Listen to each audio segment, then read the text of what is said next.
그림자가 왕을 삼킨다. 조선 궁궐 최악의 밤. 궤도 박흥거의 목숨 건 사투. 해시가 지나고 자시가 다가오면 한양도성은 깊은 잠에 빠져들지만 조선의 심장인 궁궐만큼은 결코 잠들지 않는다. 오색 단청이 화려한 전각들은 어둠 속에 거대한 짐승처럼 웅크리고 앉아 숨을 고르고 겹겹이 둘러쳐진 담장 너머로는 술라군들의 발자국 소리만이 규칙적으로 흙바닥을 긁어댈 뿐이다. 그날 밤은 유독 달빛조차 구름 뒤로 모습을 감추어 손을 뻗으면 닿을 듯한 짙은 어둠이 창덕궁의 후원부터 대전 앞마당까지 끈적하게 내려앉아 있었다. 바람 한 점 없는 고요 속에서 마른 나뭇잎 하나가 바스락거리는 소리조차 천둥처럼 들릴 만큼 예민하게 날이 선 밤이었다. 임금 성종은 그날따라 늦은 시간까지 침소에 들지 못하고 있었다. 경연에서의 논쟁이 머릿속을 맴돌았고 북방의 소란스러운 정세가 가슴을 짓눌렀기 때문이다. 촛불 심지를 돋우며 묵은 서책을 넘기던 그때였다. 대전의 지붕 위에서 아주 미세하지만 분명한 기척이 느껴졌다. 그것은 고양이가 기와를 밟는 가벼운 소리도 아니었고 올빼미가 날아드는 퍼덕임도 아니었다. 마치 젖은 손뭉치가 돌바닥에 떨어지듯 묵직하면서도 소름 끼치도록 은밀한 착지음이었다. 성종은 책장을 넘기던 손을 멈추고 미간을 찌푸렸다. 천하를 호령하는 지존의 머리 위를 감히 밟고 지나가는 자가 있단 말인가. 곁을 지키던 상선내관 역시 그 기이한 소리를 들었는지 사색이 된 얼굴로 문 쪽을 바라보았다. 전하, 밖에 동정이 심상치 않사옵니다. 상선에 떨리는 목소리가 채 끝나기도 전에 밖에서 날카로운 고함이 정적을 찢어 발겼다.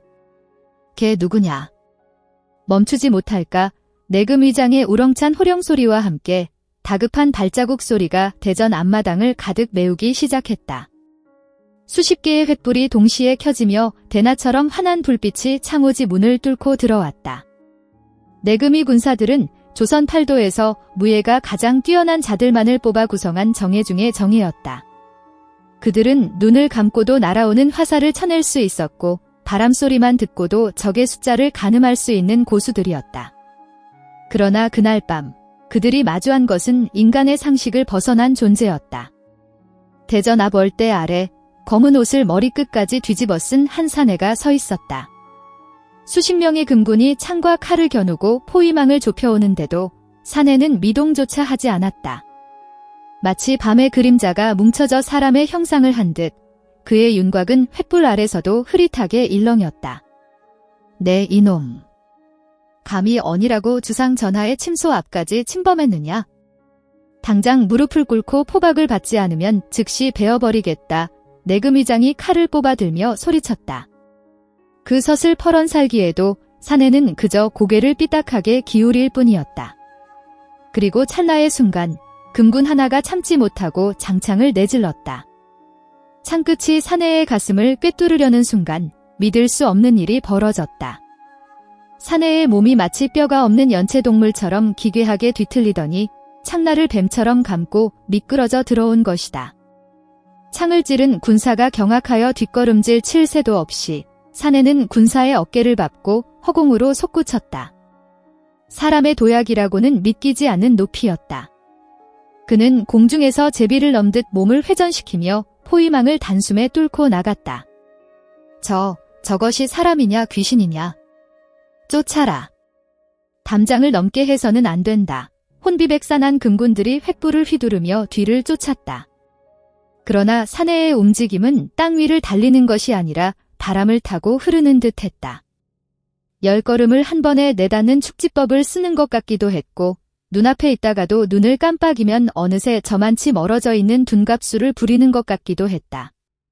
그가 지나간 자리에는 희뿌연 연기 같은 것이 남아 매캐한 냄새를 풍겼다. 사라진 그림자, 남겨진 공포 추격전은 창덕궁의 깊숙한 후원까지 이어졌다. 막다른 높은 담장 앞에 다다르자 금군들은 쾌재를 불렀다. 제 아무리 날랜 자라 해도 저 높고 미끄러운 담장을 도움닫기 없이 넘을 수는 없을 터였다. 이제 갈 곳은 없다. 썩 내려와라. 활시위를 당긴 궁수들이 조준을 마쳤다. 사내는 막다른 담장을 등지고 천천히 돌아섰다. 복면 사이로 드러난 그의 눈동자가 횃불에 반사되어 짐승처럼 번들거렸다. 그는 금군들을 향해 소리 없는 비웃음을 날리더니 소매 안에서 무언가를 꺼내 바닥에 패대기 쳤다. 펑! 고막을 찢는 듯한 폭음과 함께 자욱한 흰 연기가 사방으로 퍼졌다. 화약 냄새와 유황 냄새가 진동하며 시야를 가렸다. 금군들이 기침을 하며 연기를 헤치고 다가갔을 때 담장 아래에는 아무도 없었다. 담장 위를 올려다보았지만 흔들리는 나뭇가지 외에는 어떤 인기척도 느껴지지 않았다. 하늘로 솟았는지 땅으로 꺼졌는지 그림자 괴이는 흔적도 없이 사라져 버린 것이다. 도술이다. 요괴가 나타났다. 두려움에 질린 병사의 외침이 밤하늘에 메아리 쳤다. 그날 밤 궁궐 안의 모든 우물과 창고, 심지어 내관들의 처소까지 이 잡듯이 뒤졌으나 검은 옷의 사내는 머리카락 한 올 발견되지 않았다. 소란이 잦아든 후 내금의장은 흙투성이가 된 갑주 차림으로 대전 앞에 무릎을 꿇었다. 성종은 차가운 표정으로 문을 열고 밖으로 나왔다. 그의 시선은 내금의장의 떨리는 어깨를 지나 괴인이 사라졌다는 캄캄한 허공을 향해 있었다. 그래, 잡지 못하였느냐? 성종의 목소리는 낮았으나 그 안에 담긴 위압감은 천둥보다 무거웠다. 송구하옵니다. 전하. 신들이 목숨을 걸고 포위하였으나 그자가 요사스러운 술법을 부려 연기처럼 사라졌사옵니다. 사람의 몸놀림이 아니었사옵니다. 내금의장의 변명에 성종은 헛웃음을 흘렸다. 요술이라. 내 금군이 도적 하나를 잡지 못하고 요괴 탓을 하는구나. 궐 담장이 이리도 낮아서야 내 어찌 편히 잠들 수 있겠느냐. 성종은 분노보다는 기막힘, 그리고 그 뒤에 숨겨진 깊은 호기심을 느꼈다. 삼엄한 경비를 뚫고 왕의 침전 앞까지 왔다가 그 어떤 해도 가하지 않고 그저 자신의 존재만을 과시하고 사라진 자의 자객이라기에는 살기가 없었고 도둑이라기에는 훔친 것이 없었다. 그자의 인상착의는 어떠하였느냐? 검은 복면을 하여 얼굴은 보지 못하였으나 키가 훤칠하고 몸이 마른 편이었으며 특이하게도 왼쪽 다리를 아주 미세하게 저는 듯 하였사옵니다. 다리를 전다고 성종의 눈썹이 꿈틀했다. 다리를 저는 자가 그토록 신출귀몰한 몸놀림을 보였다는 것은 앞뒤가 맞지 않는 말이었다. 혹은 그 절뚝거림조차 남을 속이기 위한 기만술일 수도 있었다. 날이 밝자마자 도성은 발칵 뒤집혔다. 궁궐에 요괴가 나타나 임금의 목을 노렸다는 소문은 꼬리에 꼬리를 물고 퍼져나갔다. 어떤 이는 그가 억울하게 죽은 역신의 원혼이라 했고 어떤 이는 구미호가 둔갑한 것이라 떠들었다. 저작거리의 이야기꾼들은 신이 나서 살을 붙였다. 그러나 며칠 뒤 의금부의 수사망에 기묘한 정보 하나가 걸려들었다. 도성 박낡은 암자에 머물며 기이한 약초를 팔고 때로는 알 수 없는 주문을 외우며 굿판을 벌인다는 수상한 사내에 대한 제보였다. 사람들은 그를 이름 대신 이렇게 불렀다. 박흥거. 그는 평소에는 절름발이 흉내를 내며 비굴하게 웃고 다니지만 밤만 되면 아무도 모르는 곳으로 사라진다는 것이었다. 더욱이 그가 술에 취해 주막에서 뱉었다는 말이 사람들의 입을 타고 의금부 도사의 귀에까지 들어갔다. 이놈의 세상, 임금님이 사는 대궐 담장이나 내 집 울타리나 높기는 매한가지지. 내가 마음만 먹으면 그깟 기와지붕 위에서 춤이라도 못 출 줄 아느냐. 성종은 보고를 받고 천천히 고개를 끄덕였다. 요괴인지 사람인지 미치광이인지 기인인지 밝혀내야 했다. 당장 그 자를 잡아들여라. 산채로 내 앞에 무릎 꿇려야 할 것이다. 그가 정말 도수를 부리는지 내 눈으로 직접 확인하겠다. 왕명은 떨어졌고 조선 최고의 수사관들과 추적자들이 움직이기 시작했다. 그러나 이것은 단순한 체포 작전의 시작이 아니었다. 박흥거라는 사내가 품고 있는 거대한 비밀과 그가 궁궐을 넘나들어야만 했던 기구하고도 슬픈 사연이 서서히 그 껍질을 깨고 나오려 하고 있었다. 그림자 뒤에 숨은 진짜 얼굴은 과연 무엇일까? 어둠이 내린 한양도성은 마치 거대한 짐승이 웅크린 듯 고요했다. 그러나 그 정막 속에는 날선 살기가 숨겨져 있었다. 의금부 도사와 포졸들, 그리고 내금위 군사들까지 합세한 수십 명의 추적대가 횃불을 끈 채 도성 밖 인왕산 자락, 쓰러져가는 낡은 암자를 포위하고 있었다. 바람이 불 때마다 썩은 나무 기둥이 비명을 질렀고 암자 안에서는 희미한 불빛 하나가 새어나왔다. 정보통에 따르면 낮에는 다리를 절며 약초를 팔던 그자가 밤이면 이곳에서 술판을 벌이고 알 수 없는 주문을 웬다고 했다. 진입하라. 나지막한 수신호와 함께 의금부 도사가 문을 박차고 들어갔다. 박흥거. 왕명을 받들라 우렁찬 고함이 좁은 방 안을 뒤흔들었다. 그러나 방 안의 풍경은 그들의 예상과 판이하게 달랐다. 험악한 도적의 소굴도 요괴의 둥지도 아니었다. 낡은 상 하나를 사이에 두고 깡마른 산에 하나가 탁한 막걸리 사발을 기울이고 있을 뿐이었다. 헝클어진 머리카락 사이로 드러난 눈빛은 뱀처럼 서늘했으나 입가에는 비릿한 미소가 걸려 있었다. 귀한 손님들이 오셨구만. 내 집 문지방이 닳겠어. 그는 포위된 상황에서도 태연자약했다. 도사가 칼을 겨누며 소리쳤다. 내 놈이 박은 거냐? 궐 담장을 넘고 요술을 부려 주상을 능멸한 죄 내 놈이 알 것이다. 박은 거는 천천히 몸을 일으켰다. 그의 왼쪽 다리는 소문대로 기형적으로 뒤틀려 있었다. 그가 절뚝거리며 한 걸음 내딛자 군사들은 긴장하며 뒤로 주춤했다. 요술이라. 다리 병신이 어찌 궐 담을 넘겠소? 나라님들 눈이 어찌 되었나 보오. 그 순간이었다. 박흥거가 들고 있던 막걸리 사발을 허공으로 휙 던졌다. 사발 안에 있던 희뿌연 액체가 흩뿌려지더니 갑자기 방 안의 촛불이 닫혀 화르륵거리며 푸른 불꽃으로 변해 군사들의 눈을 덮쳤다. 으악. 눈. 내 눈. 잡아라. 놈이 도망친다. 매캐한 연기와 비명 사이로 박흥거의 그림자가 움직였다. 절뚝거리던 다리는 온데간데 없었다. 그는 마치 용수철이 튀어오르듯 문지방을 밟고 지붕 위로 솟구쳤다. 그 몸놀림은 인간의 것이라기보다 날개를 단 맹금류의 비상에 가까웠다. 저놈 보라. 다리가 멀쩡하다. 암자 지붕 위에 선 박흥거는 달빛을 등지고 서서 껄껄 웃었다. 이복의 나리들, 술값은 나중에 궐에서 받으시게. 그는 기와를 밟고 어둠 속으로 몸을 던졌다. 인왕산 자락의 바위와 나무를 타넘는 그의 속도는 말보다 빨랐다. 내금위장은 이를 갈며 소리쳤다. 활을 쏘아라. 다리를 맞추어도 좋다. 절대 놓쳐서는 아니 된다. 화살이 빗발치듯 날아들었다. 박흥거는 공중에서 몸을 비틀어 화살을 피했다. 마치 등 뒤에 눈이라도 달린 듯 했다. 그의 도술은 신비한 마법이 아니었다.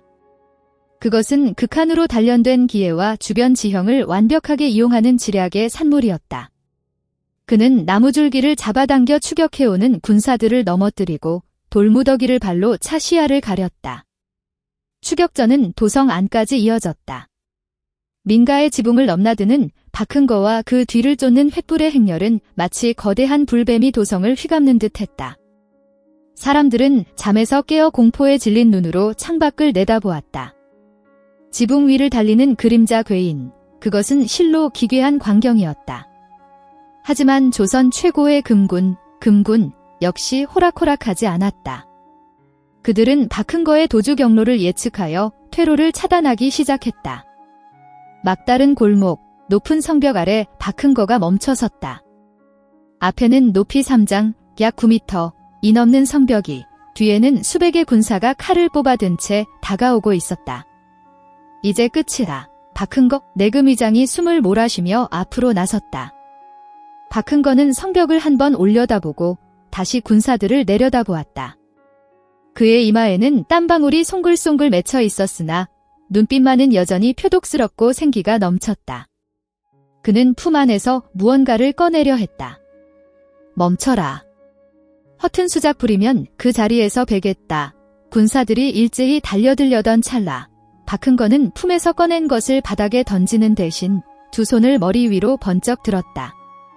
그의 손에 들린 것은 무기도 부적도 아니었다. 낡아 빠진 댕기 하나였다.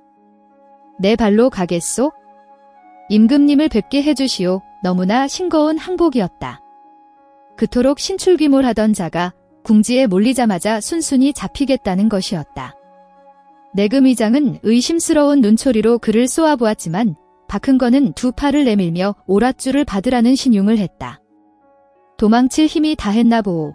아니면 이 높은 담장 너머에 내가 그토록 찾던 답이 없다는 걸 깨달았거나 그의 말은 알 수 없는 수수께끼 같았다. 군사들은 거칠게 그를 제압하고 오랏줄로 꽁꽁 묶었다. 박흥건은 저항하지 않았다. 오히려 그의 얼굴에는 기묘한 안도감이 스쳐 지나갔다. 마치 잡히기를 기다렸던 사람처럼. 새벽달이 올 무렵 박흥건은 경복궁 근정전 앞마당에 무릎 꿇려졌다. 수많은 횃불이 대낮처럼 주위를 밝히고 있었고 삼엄한 경비 속에 성종이 직접 들로 나섰다. 붉은 골룡포를 입은 왕의 위엄은 서리빨 같았다. 고개를 들라 성종의 명에 박흥거가 천천히 고개를 들었다. 헝클어진 머리칼 사이로 왕과 눈이 마주쳤다. 천한 신분의 죄인이 감히 용안을 똑바로 쳐다보는 불경함에 신하들이 호통을 쳤으나 성종은 손을 들어 제지했다. 왕은 그 자의 눈에서 살기가 아닌 깊고 어두운 슬픔을 읽었기 때문이었다. 내 놈이 박흥거냐. 밤마다 내 집담장을 제 집처럼 드나들며 도술을 부린다는 자가. 도술이라니 당치 않사옵니다. 그저 살기 위해 발버둥 쳤을 뿐이옵니다. 박흥거의 목소리는 갈라져 있었지만 또렷했다. 살기 위해 궐을 넘었다. 궐에는 내 목숨을 위협하는 것이 없다. 내 놈은 무엇을 훔치러 왔느냐? 금은 보하냐? 아니면 나라의 기밀이냐? 소인은 물건 따위에는 관심이 없사옵니다.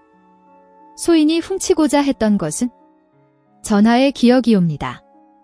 기억, 성종의 미간이 좁혀졌다. 주위의 도승지와 내관들도 술렁거렸다. 미치광이의 헛소리인가 아니면 왕을 능멸하려는 수작인가. 그렇사옵니다. 십수년 전 이 궐 안 후미진 곳에서 사라진 한 여인과 그녀가 남긴 핏덩이에 대한 기억 말이옵니다. 박흥거의 입에서 나온 말은 궁궐의 공기를 순식간에 얼어붙게 만들었다. 그것은 금기였다.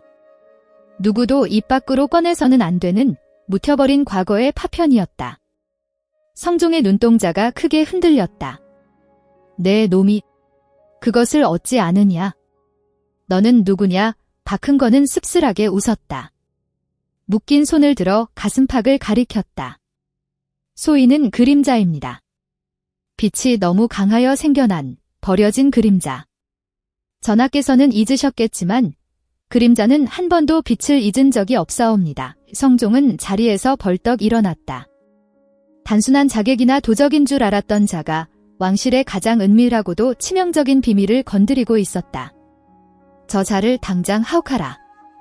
그리고 내 직접 친국할 것이니 한치의 소홀함도 없게 하라. 군사들이 박흥거를 끌고 나갔다. 끌려가는 와중에도 박흥거의 시선은 궐의 동쪽, 옛 후궁들이 머물던 전각 쪽을 향해 있었다. 그의 눈가에 맺힌 것은 회한이었을까? 아니면 다가올 파국에 대한 예감이었을까? 감옥의 차가운 바닥에 내동댕이 쳐진 박흥거는 품속에 숨겨두었던 아까 군사들 앞에서 꺼내 보이려 했던 낡은 댕기를 다시 손에 쥐었다. 어머니, 이제야 저 문 안으로 들어왔습니다. 어둠 속에서 그의 독백이 낮게 깔렸다. 박흥거, 그가 단순한 도적이나 도술사가 아니라는 사실은 이제 명백해졌다. 그는 복수심과 그리움이라는 두 개의 칼날을 품고 괴물이 되어 돌아온 자였다. 과연 그가 말한 사라진 여인과 핏덩이의 정체는 무엇이며 성종과 어떤 악연으로 얽혀있는 것일까? 궁궐의 깊은 밤, 묻혀있던 진실이 서서히 고개를 들며 피바람을 예고하고 있었다. 차가운 밤바람이 경복궁의 거대한 돌바닥, 박석 위를 스치고 지나갔다. 조금 전까지 궁궐의 지붕을 박차고 날아다니던 기이한 발소리는 멈추었고 대신 수백 명의 금군이 내지르는 거친 숨소리와 타닥거리는 횃불 소리만이 근정전 앞마당을 가득 메웠다. 달빛마저 숨죽인 그 밤, 조선의 지존 성종이 근정전 월대 위로 모습을 드러냈다. 붉은 골룡포 자락이 밤바람에 무겁게 펄럭였다. 그의 뒤로는 내관들과 승지들이 그림자처럼 따랐고 월대 아래에는 온몸이 오라줄에 묶인 사내, 박흥거가 무릎 꿇려 있었다. 박흥거. 저작거리의 왈자패들도 깊은 산속의 화전민들도 그의 이름을 모르는 이가 없었다. 키가 8척이나 되고 눈에서는 푸른 안광이 뿜어져 나오며 축지법을 써서 하룻밤에 1000리를 달린다는 소문이 주인공? 그가 오늘 밤 감히 지존이 머무시는 대내의 담장을 넘다 붙잡힌 것이다. 고개를 들어라. 이 성종의 목소리는 낮았으나 그 울림은 근정전의 기둥을 때릴 만큼 묵직했다. 금군 대장이 박흥거의 머리채를 잡아 억지로 고개를 치켜들게 했다. 헝클어진 머리카락 사이로 드러난 박흥거의 얼굴은 기괴하리만치 평온했다. 입가에는 터진 피가 흐르고 있었으나 그 눈빛만은 짐승처럼 형형하게 살아 왕을 쏘아보고 있었다. 내 놈이 박흥거냐? 그렇소. 내가 박흥거요. 주변의 대신들이 경악하여 웅성거렸다. 감히 주상전하 앞에서 하대를 하다니 능지처참을 당해도 모자랄 대역죄인이었다. 도승지가 앞으로 나서며 호통을 쳤다. 네 이놈. 주상전하의 안전이다. 천한 입을 함부로 놀리지 말라. 허허, 목숨이 경각에 달린 마당에 예법이 무슨 소용이겠소? 그저 죽기 전에 용안이나 한번 똑똑히 보고 가려 했을 뿐 박흥거는 껄껄 웃었다. 그 웃음소리가 어찌나 기이한지 횃불의 불꽃이 순간 사그라들었다 다시 타오르는 듯했다. 성종은 손을 들어 도승지를 물렸다. 젊은 왕의 눈에 호기심과 서늘한 분노가 동시에 서렸다. 대내의 담장은 하늘의 경계와 같다. 내가 가진 요사스러운 재주를 믿고 감히 이곳을 넘본 것이냐? 아니면 사주한 배후가 있는 것이냐? 내 놈이 훔치려던 것이 무엇인지 바른대로 고한다면 고통 없이 보내주겠다. 박흥거의 눈동자가 흔들렸다. 그는 잠시 입을 다물고 시선을 돌려 근정전 뒤편 왕비의 처소가 있는 교태전 쪽을 바라보았다. 그리고는 다시 성종을 보며 나지막이 입을 열었다. 훔치러 온 것이 아닙니다. 그럼 지키러 왔습니다. 좌중이 찬물을 끼얹은 듯 조용해졌다. 도둑이 주인을 지키러 왔다는 궤변에 성종의 미간이 좁혀졌다. 지키러 왔다. 도적이 궁을 지킨다니 나를 능멸하려 드느냐? 전하께서는 모르십니다. 지금 이 구중궁궐 깊은 곳에 사람의 눈에는 보이지 않는 것이 따리를 틀고 있음을 박흥거의 목소리가 갑자기 낮고 음산하게 변했다. 마치 땅바닥에서 기어 올라오는 듯한 소리였다. 소인은 어려서부터 남들이 보지 못하는 것을 보았습니다. 오늘 밤 한양의 밤하늘을 뒤덮은 검은 기운이 북악산을 타고 내려와 바로 이곳 궁궐 안으로 스며드는 것을 보았소이다. 그것은 재물이 아닙니다. 사람의 생기를 파먹는 요물이지요. 요물이라? 성종은 코웃음을 쳤다. 유교의 나라 조선에서 괴력난신을 논하는 것은 금기였다. 내 놈이 살기 위해 요망한 혀를 놀리는구나. 여봐라. 저놈을 당장 의금부로 압송하여 문초를 시작하라. 내일 날이 밝는 대로 저놈의 목을 베어 저작거리에 효수할 것이다. 금군들이 창을 겨누며 박흥거에게 다가갔다. 박흥거가 끌려가며 몸부림쳤다. 전하, 제 말을 믿으셔야 합니다. 오늘 밤입니다. 오늘 밤 그놈이 움직일 것입니다. 소인의 목을 베는 것은 상관없으나 오늘 밤 대전의 문턱을 넘는 그림자를 조심하셔야 합니다. 그림자가 2개가 되는 순간을 피하셔야 합니다. 박흥거의 절규가 근정전 앞마당에 메아리 쳤다. 군사들에게 질질 끌려가는 그의 뒷모습을 보며 성종은 기묘한 한기를 느꼈다. 그림자가 2개가 되는 순간.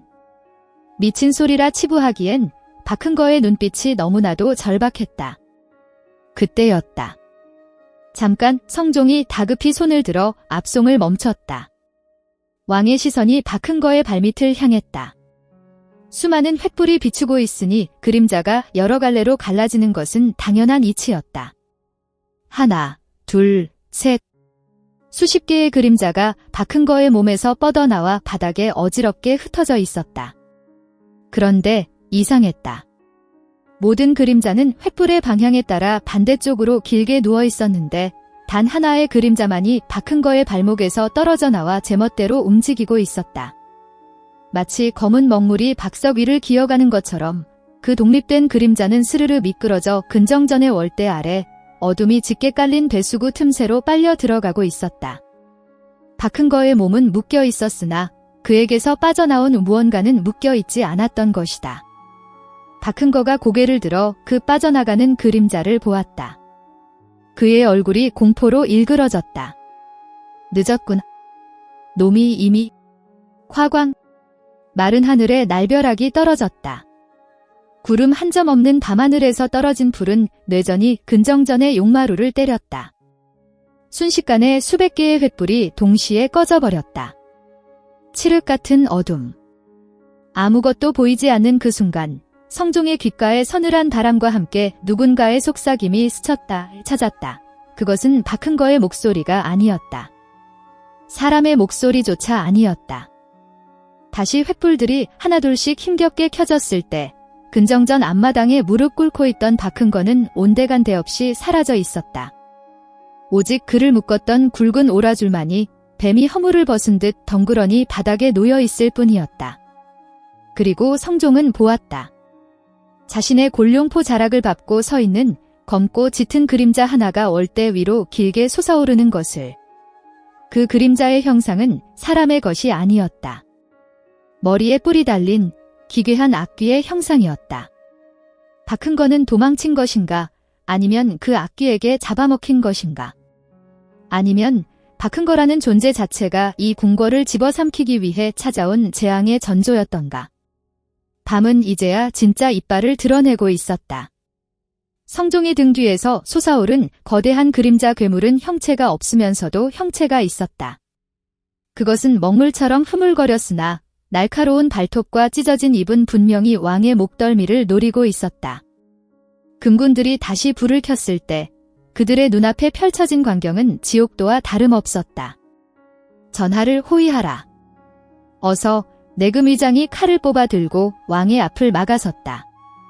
그러나 그림자 괴물은 내금위장의 칼날을 비웃듯 투과해 지나갔다.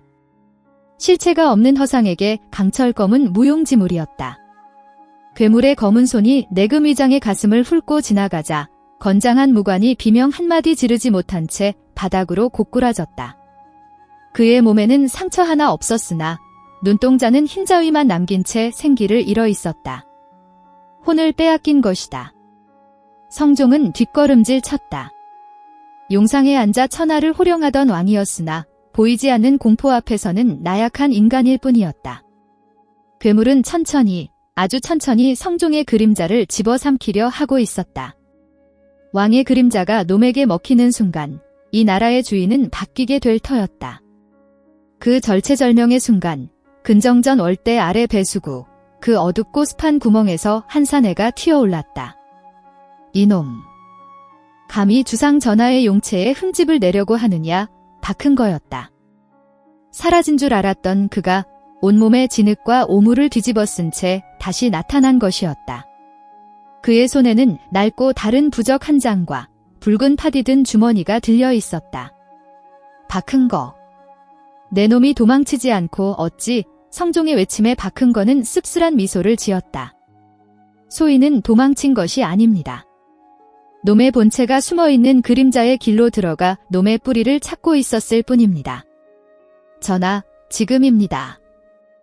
놈이 실체를 드러냈을 때 빛으로 올감해야 합니다. 박흥거가 팥주머니를 허공에 흩뿌렸다. 붉은 파날들이 마치 살아있는 벌떼처럼 날아들어 그림자 괴물의 형상을 타닥타닥 때리기 시작했다. 허상이었던 괴물이 고통스러운 비명을 지르며 주춤거렸다. 파대의 양기가 음습한 음기를 타격한 것이다. 괴물이 괴로워하며 몸부림치자 그 검은 연기 속에서 기이한 환영들이 비치기 시작했다. 그것은 억울하게 죽은 원혼들의 얼굴이기도 했고 권력을 탐하다 처형당한 간신들의 얼굴이기도 했다. 저것은 성종은 경악했다. 괴물의 심장 부근에서 희미하게 빛나는 것은 다름 아닌 걸레 깊숙한 곳 상서원에 보관되어 있어야 할 옥새의 형상이었다. 아니, 진짜 옥새가 아니었다. 그것은 누군가가 저주를 담아 깎아 만든 흑옥으로 된 가짜 옥새였다. 박흥거가 소리쳤다. 그렇습니다. 누군가 궐 안에 저주의 물건을 심어두었습니다. 왕의 권좌를 탐하는 자가 흑마술을 부려 전하의 그림자를 먹어치우고 스스로 왕이 되려 한 것입니다. 제가 밤마다 담을 넘은 것은 물건을 훔치기 위함이 아니라 놈들이 궁궐 곳곳에 숨겨둔 저주의 매개체들을 찾아 파괴하기 위함이었습니다. 박흥거는 도둑이 아니었다. 그는 타고난 영능력으로 궁궐에 들이운 흉한 기운을 감지하고 아무도 모르게 홀로 싸워온 파수꾼이었던 것이다. 그가 훔쳤다고 알려진 물건들은 모두 저주가 깃든 불길한 사물들이었다. 이제 끝을 봐야 합니다. 전하, 용포를 벗어 던지소서. 놈은 용포의 서린왕의 기운을 쫓고 있습니다. 성종은 망설이지 않고 골용포를 벗어 허공으로 던졌다. 붉은 용포가 밤하늘에 펄럭이자 그림자 괴물은 굶주린 짐승처럼 그쪽으로 달려들었다. 박흥거는 그 틈을 놓치지 않았다. 그는 품에서 꺼낸 날카로운 빗으로 자신의 손바닥을 그었다. 선열이 낭자했다. 그는 피 묻은 손으로 바닥에 기이한 문양을 그려나갔다. 해와 달이시여 굽어 살피소서. 빛이 있으면 그림자가 있고 그림자가 있으면 빛이 있는 법운의 피로 빚은 감옥에 저 요물을 가두겠나이다. 박흥거가 주문을 외우자 근정전 마당에 흩어져 있던 수많은 횃불의 불꽃이 일제히 푸른색으로 변하며 거세게 타올랐다. 푸른 불빛은 그림자 괴물을 사방에서 압박해 들어갔다. 도망칠 곳을 잃은 괴물은 골룡포를 찢어발기며 발악했다. 지금입니다. 뇌전을 부르소서. 박흥거의 외침이 하늘에 닿았을까? 먹구름이 다시 소용돌이 치더니 굵은 번개줄기가 정확히 박흥거가 그려놓은 피의 진법 위로 내리꽂혔다. 쾅! 천지를 뒤흔드는 굉음과 함께 눈을 뜰 수 없는 강력한 섬광이 터져나왔다. 그림자 괴물은 찢어지는 듯한 비명과 함께 박흥거의 그림자 속으로 빨려 들어갔다. 으윽! 박흥거는 고통에 찬 신음을 내뱉었다. 괴물을 자신의 그림자에 가두는 것, 그것이 그가 선택한 마지막 방법이었다. 그의 몸이 부들부들 떨렸고 혈관이 터질 듯 부풀어 올랐다. 전하, 부디 성군이 되시옵소서. 어둠은 이놈과 함께 제가 가져가겠습니다. 박흥거의 몸이 서서히 투명해지기 시작했다. 아니, 정확히는 그가 하나의 거대한 그림자가 되어 바닥으로 스며들고 있었다. 안 된다. 박흥거. 멈추어라. 성종이 손을 뻗었지만 박흥거는 이미 사람이 아니었다. 그는 희미한 미소를 남긴 채 근정전 박석 틈새의 어둠 속으로 완전히 녹아들어 사라졌다. 폭풍우가 지나간 새벽, 근정전 앞마당은 언제 그랬냐는 듯 고요했다.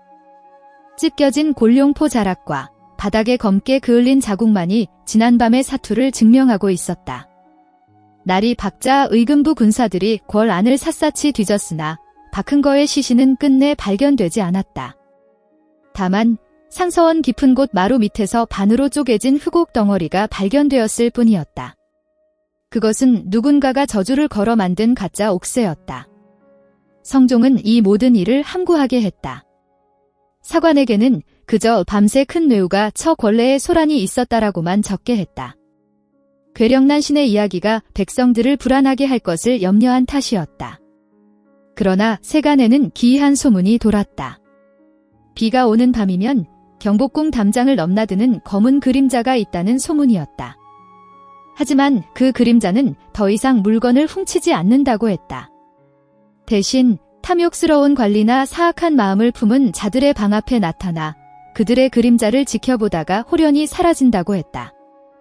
성종은 가끔 밤이 깊으면 근정전 월대에 홀로 서서 박흥거가 사라진 바닥을 내려다보곤 했다.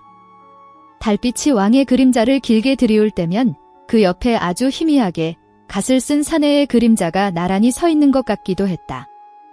조선 최고의 신출귀몰했던 궤도이자 도사 박흥거. 그는 역사에 이름 한 줄 남기지 못하고 사라졌으나 가장 어두운 곳에서 가장 빛나는 충심을 보여준 진정한 그림자의 왕이었다.